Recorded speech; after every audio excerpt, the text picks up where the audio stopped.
nuevas células que van a ir a sustituir a las células que digo, su ciclo se ha sido destruidas. Y la reparación más a nivel de tejido conectivo biológico.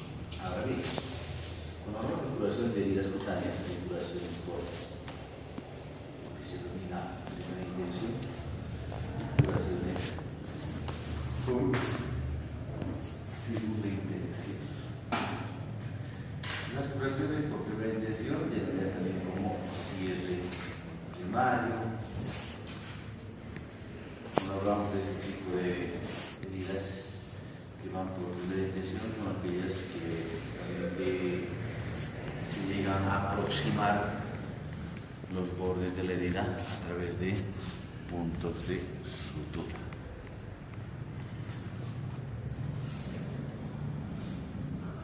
Es importante mencionar que se va a dar una curación de herida por primera intención en el caso de que sea heridas limpiezas. Porque si hay una infección, ya está. Esa herida no va a ir por primera intención. Por eso, si no tiene sutura,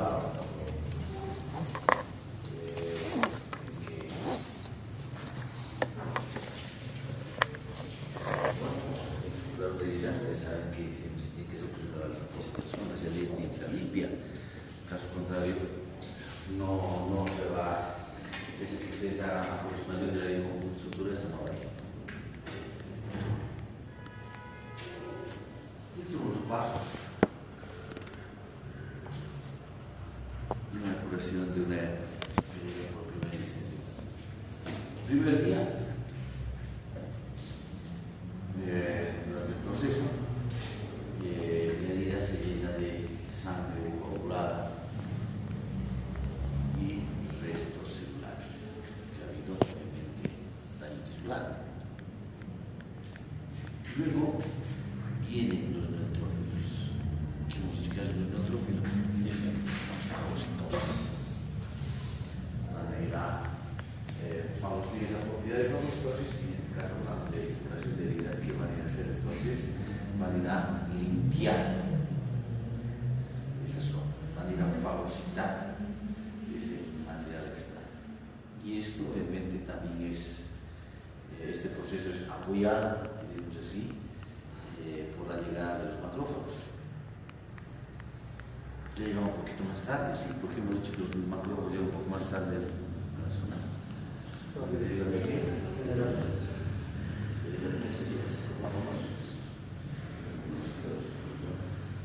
tienen poca movilidad del hospital, poco más movilidad a la zona de observación de los neutrófilos. Pero, bueno, ambos elementos celulares tienen la función de limpiar esa zona, de eliminar el material extraño para que esto vaya limpio en todo el proceso. Entonces, lo que se da en el primer día. Luego, día 2 y 3, ya acá ya se forma lo que es el tejido de granulación. Esta etapa denominada como el tejido de granulación precoz. Y los macrófagos, ¿qué hacen?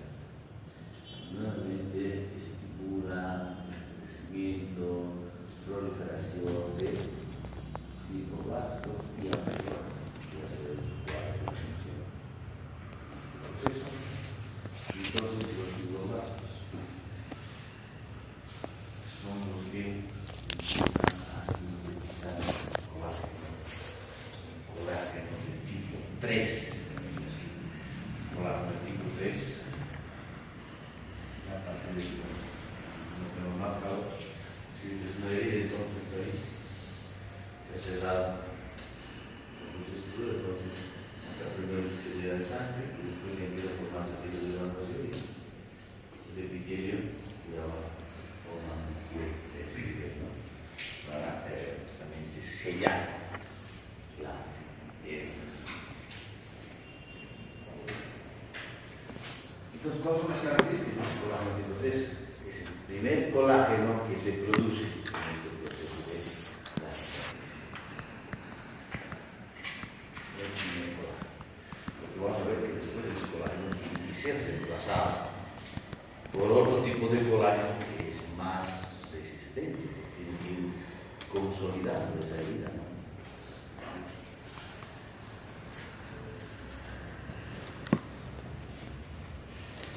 Días 4 a 6.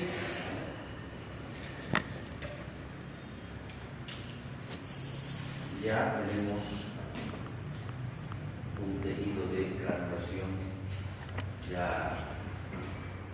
completamente desarrollado.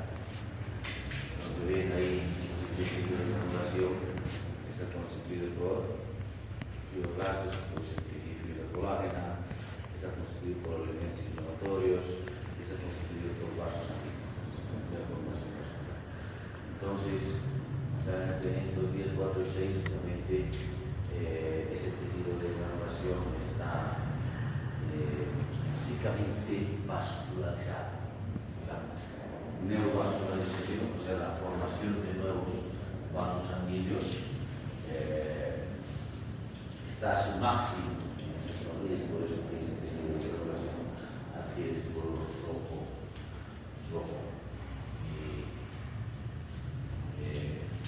de aspecto más edematoso, ¿no? Y también como parte obviamente del tejido de granulación tenemos fibroblastos que van a ir produciendo lo que son los diferentes componentes de la matriz extracelular. Segunda semana se da el proceso que se denomina como blanqueamiento de la herida. Donde vean los depósitos de colágeno dice van comprimiendo la herida y van sustituyendo lentamente a los vasos. O sea, que si en la anterior etapa teníamos un tejido de granulación, un color rojo intenso, edematoso, porque teníamos una gran cantidad de vasos sanguíneos, o sea, la formación vascular estaba en su máximo nivel, que le daba ese color rojo. En esta semana del blanqueamiento sucede a la inversa. O sea, esa cantidad de vasos sanguíneos en la zona va disminuyendo en proporción. Entonces, al disminuir la cantidad de los vasos, pues obviamente el tejido ya adquiere otra coloración, ya no es eso sobre sino adquiere un color más claro. ¿Ya? ¿Por qué? Porque al comprimir el colágeno de la zona disminuye el flujo sanguíneo, entonces se ve más blanca, un color no diamante. No diría que le dice un color blanco, es un color más claro, en relación a la otra etapa.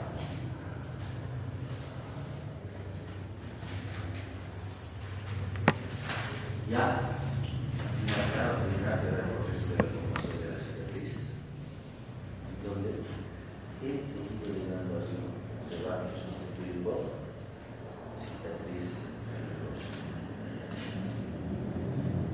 Aquí, ya cuando se da la consolidación de la formación de esta cicatriz, es el primer colágeno que se había producido, el colágeno tipo 3, es reemplazado, pues sustituido por el colágeno de tipo 1.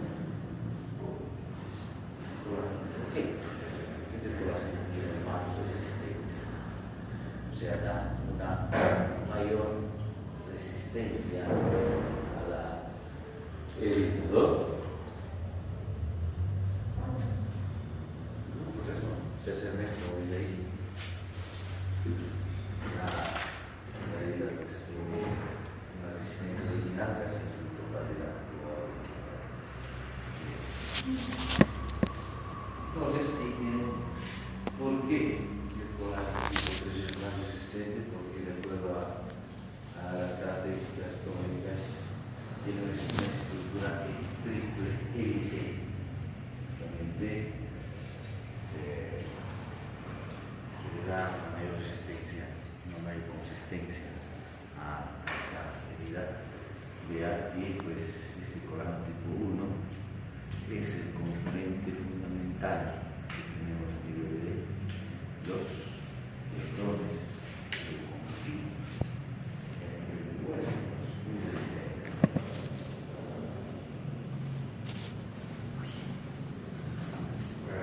Tiene que haber una remodelación de las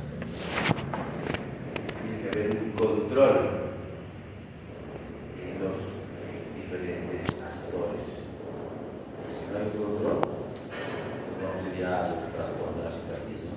Justamente hay una excesiva producción de tejido colágeno, porque debido a colágena vamos a ir a la formación de un queloide, pero es una complicación más que todo este proceso tiene que estar regulado. Y esa regulación justamente es a través de esas enzimas que van bien ustedes. Si vemos que los organismos, si en el proceso hay se está produciendo, se está dando una excesiva formación de colágeno, fibrocolágeno, entonces actúan unas enzimas que son las enzimas metaloproteináceas, ¿ya? Y dentro de enzimas también está la colagenasa y la estromicina, que son las láminas degradadas de colágeno.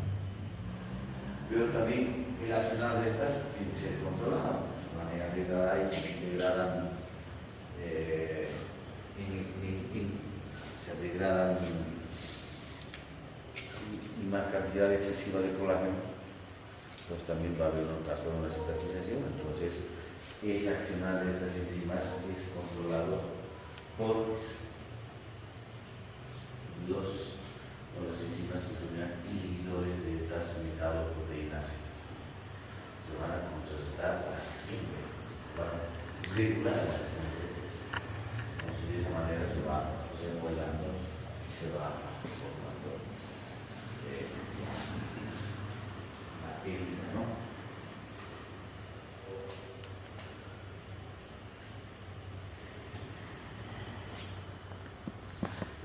Vean, estas son las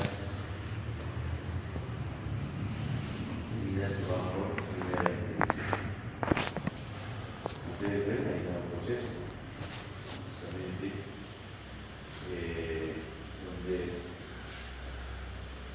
esas medidas se podrían, en este caso, las medidas por puntos de sutura. Este es un dato importante que considerar. Cuando ustedes también se forman, se realizan la estructura de la realidad, también se forma otra herida, introducir la agua, otra herida. Se forma otra solución de continuidad que más adelante va a tener su importancia en el proceso de la cicatrización, porque también ahí se va a formar, ahí se va a dar todo el proceso que estamos hablando. Entonces puede afectar esto. ¿En qué casos? ¿Cuál es la distancia, por ejemplo? Porque esto es lo que se quiere, ¿no? En definitiva, en medida que ha ido bien, ¿cierto? Y se ha dado todo el proceso, se ha dado el proceso de la remodelación de la herida y todos no hemos llegado a que hoy nada es una cicatriz lineal. Eso es lo que se tiene que ser. ¿Cuál es, a ver, el espacio recomendado entre punto y punto y punto que se hace? Bien, las veces hermanos. Medio centímetro, 0,5.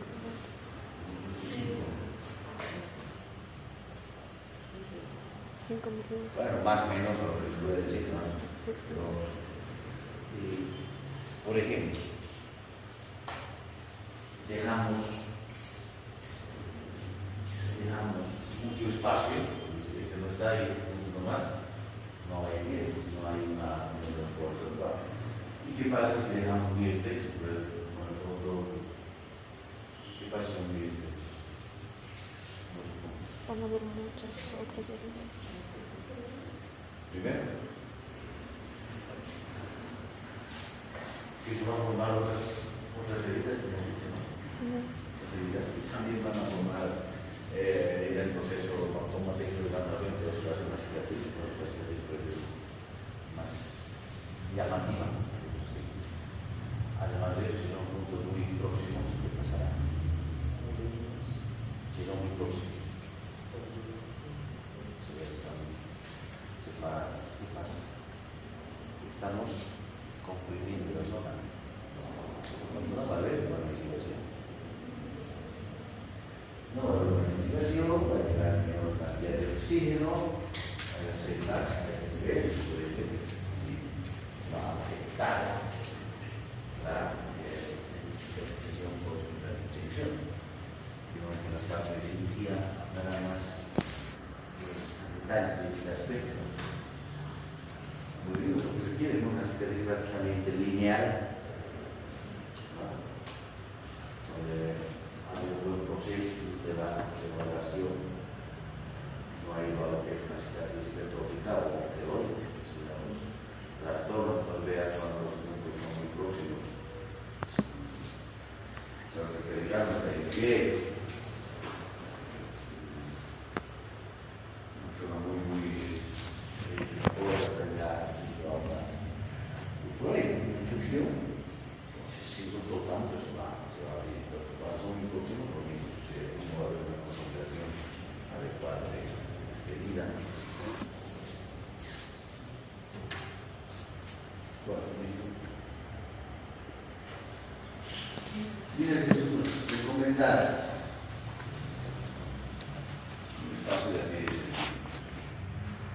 Más o menos milímetros, pero tampoco vamos a hablar que va a ser cada 2 centímetros puntos, tampoco vamos a hablar que va a ser más próximos, ¿no? ¿Qué pasa con la línea de estructura? La línea de estructura, las estructuras que se hacen, que ha generado, como hemos dicho, una nueva herida a nivel como respuesta inflamatoria y formación de equilibrio. ¿Por qué no se puede dejar mucho tiempo los puntos de sutura? Se puede infectar. Infecciones. No O se va. mucho tiempo. Es un cuerpo. O sea, presionar, un proceso inflamatorio crónico tipo granulomatoso. Así es un cuerpo extraño. Y hemos dicho que el proceso inflamatorio crónico, ¿qué pasa? Hay mayor formación de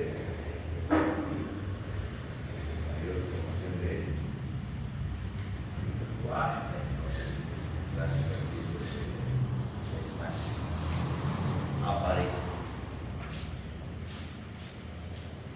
10 días, 12 días, mucho material de sutura genera una respuesta exagerada y tiene que dar más tiempo en prepararse. Hemos hablado de esto. Entonces, tenemos a las heridas que cierran por segunda intención. Una primera intención, cierre primario. Segunda intención, también denominada como cierre secundario. ¿De qué caso? Heridas abiertas o un defecto de tejido grande. Pérdida de tejidos de nivel, una grande, que los bordes se quedan muy distantes, que no se puede cubrir a través de una sutura. No van a ir por primera intención, tendrá que ir por segunda intención. Las heridas infectadas. Por eso, primero hacer una asepsia adecuada para hacer la sutura, porque si está una herida infectada, por más que ustedes pongan los puntos, igual es una aquí. Pérdidas de tejido cerrado, heridas en el cuerpo extraño, comida, y el que se puede herida no aproximarse con la sutura, pero no se ha hecho la sutura a su debido tiempo, bueno, ya tendrá que ir más por segunda intención, ¿no? O si es de secundario.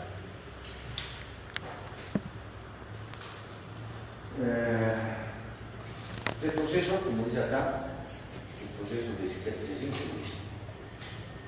O sea, como hemos hablado, ¿no es cierto?, de primer día, todo más como 6, 10, 4, 6, pero ¿qué pasa? Que obviamente esto tarda más tiempo en producirse el cierre de la herida porque los márgenes están más alejados, muestra de aspecto más prominente, inflamación crónica, contiene un periodo de inflamación más abundante y mayor, entonces todo esto hace que se retarde, ¿no?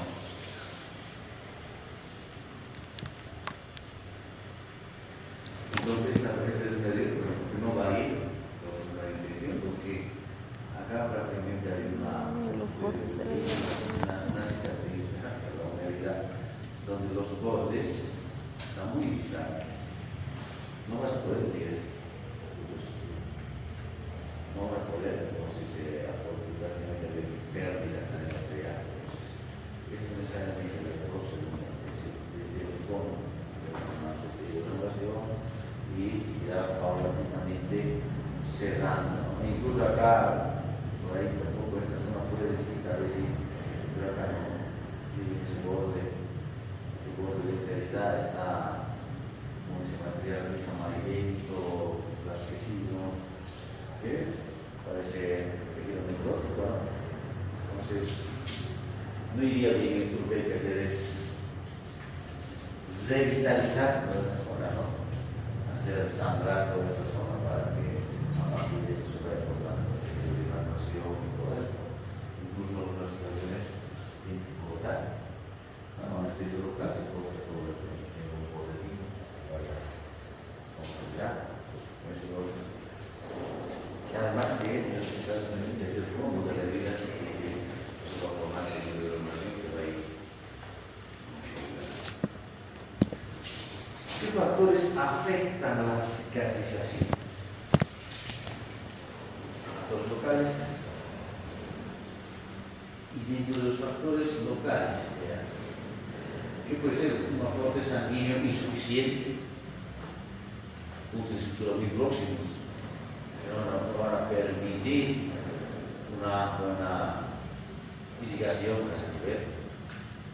Cuerpo extraño, movimientos, obviamente, ¿no? Se mueve mucho en la zona donde está la herida, pues, o hay los riesgos de que se abra una vez de herida, y tu tamaño y localización de la herida, en qué zona está, o en la zona donde lamentablemente hay mucha tracción de tejido y sabes que tiene la crisis de la herida. Pero todos estos factores locales que afectan el proceso de cicatrización bonita, que va a la cicatrización, lo más importante es la infección, ¿no? Entonces, si la herida está infectada, no vaya. No vaya a hacer una crisis. Luego tenemos también los factores sistémicos, obviamente, la edad, que no sea de la edad avanzada, se hace una vida y saben ustedes que tarda mucho más en consolidar, incluso de infección, estado nutricional, el paciente vive mucho, infecciones sistémicas, los glucocorticoides, el paciente está con este tipo de tratamiento, afecta el proceso de la cicatrización, si bien consolida, pero tarda mucho más tiempo. La diabetes, cuando se hace una herida, pues tarda más, pero no se da este proceso de la cicatrización, y es diabetes, por ejemplo, ¿no? Donde se forman estas heridas que quedan ahí, ¿no? Pero no hacen imposible. ¿Cuáles son las complicaciones en la curación de la herida? Y de eso vamos a hablar ya de la respiración. Pero las complicaciones, igual, la más importante es la infección. Se puede infectar esa herida. Ya, no va. Luego se pueden formar los quistes de implantación. O sea, el epitelio de las zona de la herida, se imagina o se mete, si ustedes quieren, hacia adentro del tejido conectivo, ¿cierto? Y va formando un quiste. Si está formando la piel, un quiste PR, quistes, si se da por esta situación, pigmentación de la herida, dehiscencia de la herida, complicación, cicatrización excesiva, están los queloides, también que se forman los queloides, una contracción excesiva de esa herida, en el caso de las quemaduras, las heridas contraen mucho el tejido de esa zona y causan una deformidad. Y también puede hacer desarrollo de neoplasias, ¿no? Aquellas heridas con mucho tiempo. Y esto puede hacer que, por ejemplo, los componentes en esa zona de la herida puedan sufrir una alteración, y a partir de esa alteración, los componentes celulares puedan hacer una transformación, desarrollar una neoplasia. Si estamos hablando de piel, aquí no se origina a partir de ustedes como son, o sea, carcinoma, que es ese constante daño, está hablando de ahí, que no sirve, no consume. Entonces, ese daño constante que están sufriendo las células a nivel del borde de la herida hace que se produzcan mutaciones, y esto puede hacer que esas células madre en esa zona pues desarrollen ya células con alteraciones o trastornos. A partir de ellos carcinoma o maligno.